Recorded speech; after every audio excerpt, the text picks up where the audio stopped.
these smaller media apparatuses are getting their funds from, the State Department, and the enemy has just infinite amount of resources, and like my government doesn't have any resources.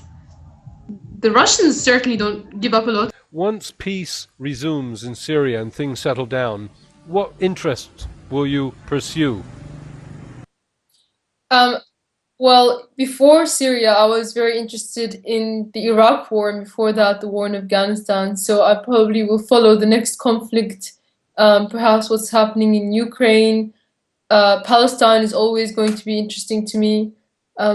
Any sort of geopolitical conflict zones are going to interest me, as well as sort of the global elite and what they're doing. That's going to be something I'm going to follow. I guess it was a little bit illusionary of me to say when peace comes to Syria, because that's not likely anytime soon, is it? Well, I think eventually it will. Eventually, I'm certain of that. It's just the circumstances by which it comes and how long it takes is under question. I mean, it's up to the other side to stop funding this so-called opposition, surely. For as long as they fund it and find willing jihadists, the trouble's going to continue. Is that more or less right? I think there's a limit to how far the Syrian part of the insurgency can go. I mean, you can see that they're surrendering in many of the districts, that the most recent one being in Daraya, of the outskirts of Damascus.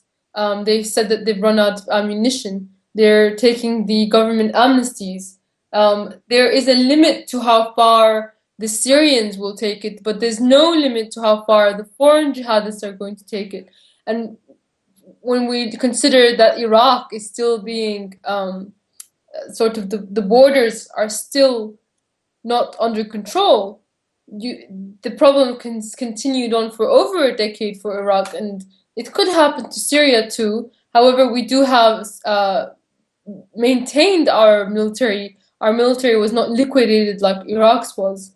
So whilst the problem will be the same for us, the potential to contain the problem and to stem the flow is greater for us. The insurrection, the Syrian part of the insurrection, is definitely going to come to an end, but the jihadist problem is going to continue for years. Yeah, I mean, it's unfortunate that Aleppo is not under control. I know there's optimistic comments. Has water been restored to Aleppo? I believe that water has been restored to some parts, as far as I know. But however, Turkey has recently cut off water supply to Syria by cutting off the Euphrates River. So the dams are actually drying up. That is really an act of war. It's a war crime. It's against international law to do such a thing, and it's basically not putting only 22 million Syrians and millions of Iraqis at risk as well. And the water goes on to Iraq, doesn't it?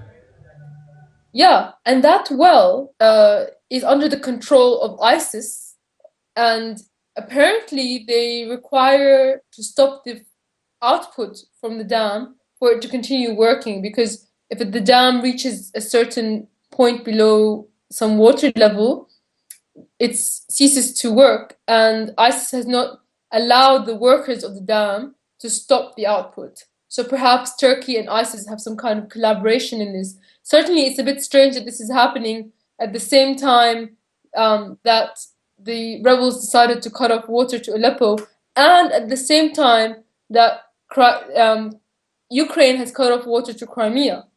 It seems like somebody had the bright idea and is pulling all the strings. Well, there's the huge water flow in Libya. I mean, this is supposed to be the century of water wars, so it should not be a surprise. But, Turkey is still the main player with Syria. Maybe it will turn around with all the trouble in Ukraine and Russia.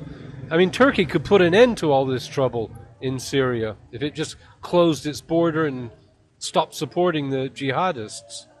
It could certainly put an end. It's the major cause for Syria's problems right now.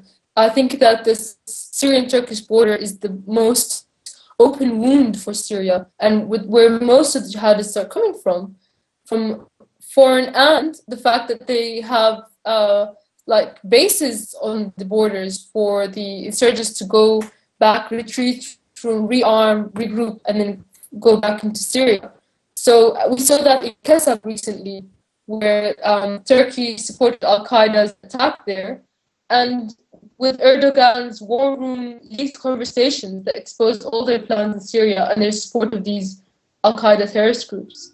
Well, all of the NATO countries act with impunity. That seems to be the laws today. But Turkish people are getting increasingly angst-ridden and revolting and protesting about every incident. I mean, it's not a calm country anymore.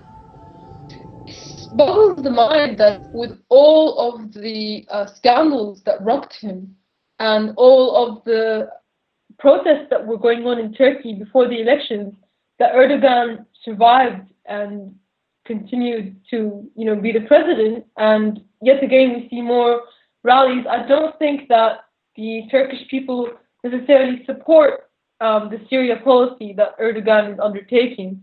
I think that most of them are actually opposed.